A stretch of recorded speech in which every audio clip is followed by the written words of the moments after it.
Assalamualaikum warahmatullahi wabarakatuh. Sahabat seiman, apa kabar Anda hari ini? Semoga hari ini menyenangkan ya untuk Anda. Kali ini Islam dan Sains Official akan membahas tentang surah Al-Fatihah. Surat Al-Fatihah adalah surat pembuka dari 114 surat yang terdapat di dalam Al-Quran. Surat ini termasuk surat Makkiyah karena diturunkan di Mekah. Nah, untuk mengetahui lebih lanjut tentang keajaiban surat Al-Fatihah ini, maka simak pemaparannya dengan menonton video ini hingga akhir, tentunya di Islam dan Sains Official. Namun, sebelum lanjut, baiknya mari bersama tombol like dan subscribe video ini agar kami dapat terus menyebarkan syiar dakwah Islam yang bermanfaat. Amin amin ya robbal alamin. Surat Al-Fatihah termasuk surat Makkiyah karena diturunkan di Mekah saat Nabi Muhammad SAW belum hijrah ke Madinah. Surat Al-Fatihah memiliki banyak nama lainnya. Surat Al-Fatihah disebut sebagai Ummul Quran, Suratul Syifa, Suratul Syafiyah, Suratul Du'a, Suratul Talaq, Suratul Syu'al, Suratul Tanimil Masalah, Suratul Mujziyah, dan lain sebagainya. Surat Al-Fatihah sangat populer di kalangan umat Islam.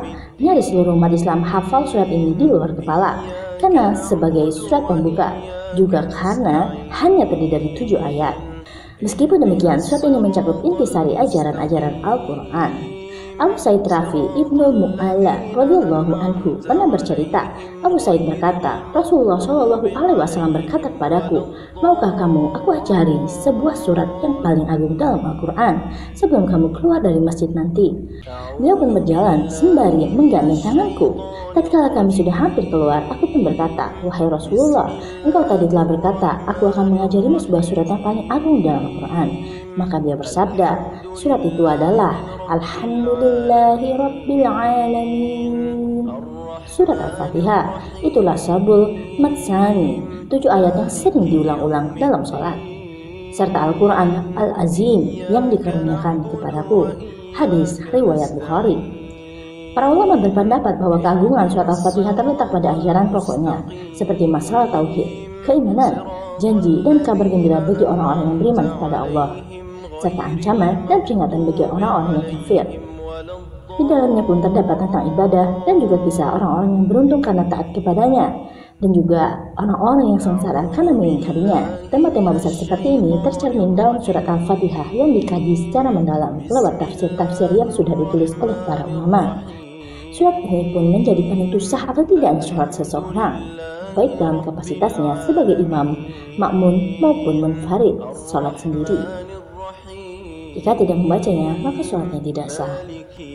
Rasulullah SAW bersabda, barang siapa yang melakukan sholat sedang ia tidak membaca Ummul Quran, Al-Fatihah di dalamnya, maka sholatnya kurang, tidak sempurna. Abu Hurairah radhiyallahu anhu ditanya, bagaimana kalau kami di belakang imam? Ia berkata, bacalah secara sirri atau pelan, karena sungguh aku telah mendengar Rasulullah SAW bersabda, Allah Subhanahu wa Ta'ala berfirman, aku telah membagi sholat, yakni Al-Fatihah, antara aku dengan hambaku setengah, dan hambaku akan mendapat sesuatu yang ia minta. Hadis riwayat Muslim. Ada kisah nyata terkait dengan keajaiban surat Al-Fatihah yang pernah dialami oleh Bapak Gonim. Bapak Gonim pernah di-PHK dari pekerjaannya. Pak Goni bersama keluarganya disuruh segera angkat kaki dari rumah kontrakannya. Tentu saja hal ini merupakan kenyataan yang sangat pahit yang pernah ia alami. Tidak ada lagi proses diplomasi, negosiasi, maupun musyawarah. Semuanya tidak berjalan dengan baik. Dan jalan satu-satunya adalah ia harus segera angkat koper dari kontrakannya.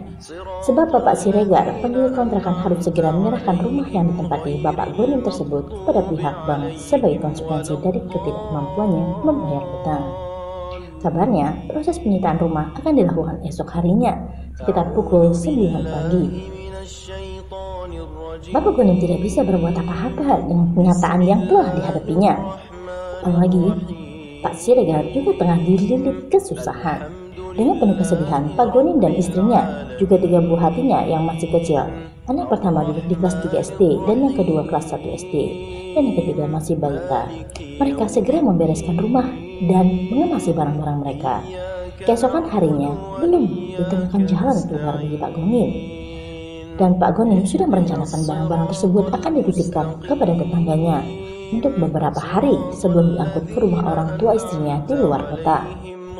Ia pun sendiri menginap di masjid dekat rumah. Kebetulan ia sering ke masjid dan sudah kenal baik dengan ketua pengurus masjid di sana. Malam harinya Pak Ghanim tidak jadi berangkat ke masjid karena melihat sang istri tidak henti-hentinya menangis. Hal ini sangat wajar karena kejadian itu di luar dugaan dan istrinya sangat sedih. Ketika melihat istrinya sangat sedih, Bapak Ghanim mengajak istrinya untuk sholat berjamaah. Bagi Pak Ghanim dan istrinya, sholat kali ini terasa begitu khusyuk. Pak Ghanim berdoa, sementara istrinya dan anaknya mengamininya. Singkat cerita, akhirnya mereka tertidur saat malam telah berlalu. Saat terbangun pada subuh hari sekitar jam 4 pagi, dilihatnya si sulung yang bernama Raffi sedang sholat. Tak pernah keduanya melihat Raffi sholat tahajud. Mereka kaget sekaligus kagum. Saat Raffi berdoa, Pak Ghanim dan istrinya mendengar anak yang baru kelas 3 SD tersebut mengulang-ulang bacaan surat Al-Fatihah. Mungkin ratusan kali atau bahkan lebih, sambil menengadahkan tangannya ke atas. Raffi tidak membaca doa apapun selain Al-Fatihah. Selesai sholat, Raffi berkata pada ibunya, "Bunda, Raffi pernah dengar dari Pak Ustadz kalau Allah senang mendengar surat Al-Fatihah. Raffi baru ingat tadi malam." Ya sudah, Raffi minta sama Allah dengan surat Al-Fatihah tersebut agar supaya tidak jadi pergi dari sini. Mendengar penuturan Raffi yang masih kecil itu, bundanya hanya mengiyakan dengan mata berkaca-kaca. "Iya, semoga saja nak," jawab sang bunda. Tak disangka selepas sholat subuh ponsel milik Pak Ghanim berdering. Ternyata Pak Murni, mantan bosnya di kantor, menelpon. Mereka berbincang agak lama. Perbincangan itu seperti mengabarkan kebahagiaan. Itu terlihat dari raut wajah Pak Ghanim yang tadinya layu dan sedih kemudian berubah menjadi cerah kembali, penuh cahaya kebahagiaan. Setelah lama berbincang-bincang dengan Pak Murni, Pak Ghanim segera menghampiri istri dan anaknya. Ia pun merangkul Raffi dengan mata berkaca-kaca. "Doamu dikabulkan oleh Allah, nak. Alhamdulillah, hari ini kita jadi pindah dari sini. Tapi pindahnya ke rumah yang lebih bagus dari rumah ini," kata Pak Ghanim. Mantan bosnya yang bernama Pak Murni itu menemukan pekerjaan baru, yaitu mengurus salah satu villa miliknya yang baru direnovasi. Terbilang mewah, luas dan letaknya sangat strategis. Ketika Pak Ghanim mengungkapkan kondisi yang tengah dialaminya, mantan bosnya itu langsung menyuruhnya untuk segera pindah. Sungguh sangat ajaib. Sungguh maha besar Allah dengan segala firman-Nya.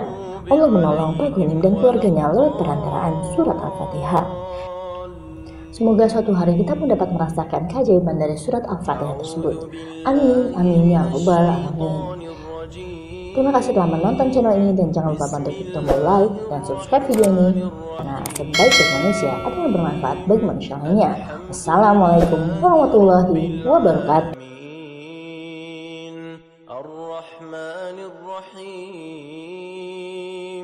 مالك يوم الدين إياك نعبد وإياك نستعين اهدنا الصراط المستقيم صراط الذين أنعمت عليهم غير المغضوب عليهم ولا الضالين